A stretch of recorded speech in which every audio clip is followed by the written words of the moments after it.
Excited na sana ako sa magiging resulta. Tinanggal na din namin yung headlight para maikabit na yung brake master. Pero ito na nga, bumuhos na yung ulan. Ako at mukhang hindi na kami matutuloy sa motor show. Pagod na, pasmado pa. Sino ba naman ang gaganahan yan kung ganyan kalakas ang ulan? Parang hindi na worth it ang preparasyon dahil sa sama ng panahon.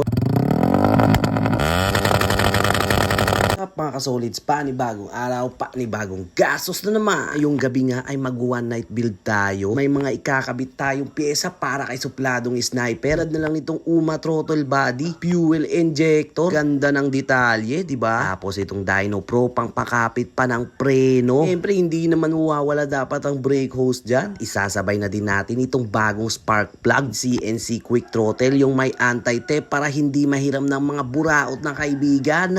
At syempre, dahil meron tayong bagong brake fluid, syempre dapat bago din nating brake master. Itong kaunting detalye. Kaya inumpisa na namin magbaklas ng mga tropa. Unang ikakabit natin ay yung throttle body. Ito yung medyo mas mahirap. Kailangan mo pang tanggalin yung mga kaha. Yung airbox. Time check, alas 12 na nga ng umaga at kailangan naming mahabol si supladong sniper. Dahil nga pagkahapon ay motor show na. Na nga ang pagsali natin dito kasi kakatapos lang yung motor show. Tinulungan nating mag-judge ang mga tropa natin doon. Kaso nga nagplano ng biglaan na i-entry itong si supladong sniper sa kabilang motor show. Kaya ito agad-agad rush one night build lang. Iba talaga pag walang pahinga. Ano-ano nang pumpasok sa kokote. Ito nga at ikakabit na natin itong UMA throttle body. Ang ganda ng detalye. Naklas na din natin ang stock na throttle body. Tingnan nyo yung mga kasolid. So ang itim. Pero wag ka, wala pang 1,000 km tinakbo ng motor ko.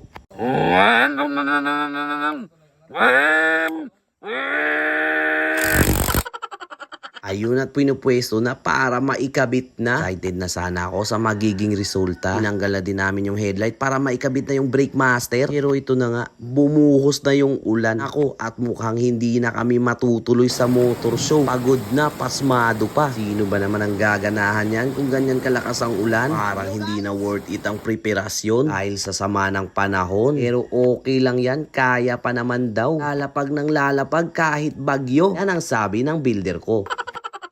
Babaliw na nga ang ibang kasama namin dito, lalo na tong si Berto. Habang yung mekaniko ko busy.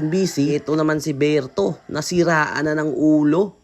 Katingin mo to? Sobra pa sa lamay ang ginagawa namin dito Libre ng kape. Ikaw to, kape ka to? Ito nga at wala nang tigil ang ulan at may kasama pang kulog at kidlat. Pero hindi ito makakapigil dahil lalapag pa rin tayo sa motor show mga kasolids. Teknolodya. Ayun, naiplastar na din sa maayos ang throttle body. Umuwi na ako ng maaga at pagdating ko sa shop pagka umaga, nakasalpak at pinapaandar na. Ayun lang, nahirapan ni paandar kasi matagal na kaimbak yung motor. Natago lang itong si supladong sniper. Ngayon lang din inaayos. Sasalpak na din nga ang fuel pump by bleeding sa caliper kahit merong hangover.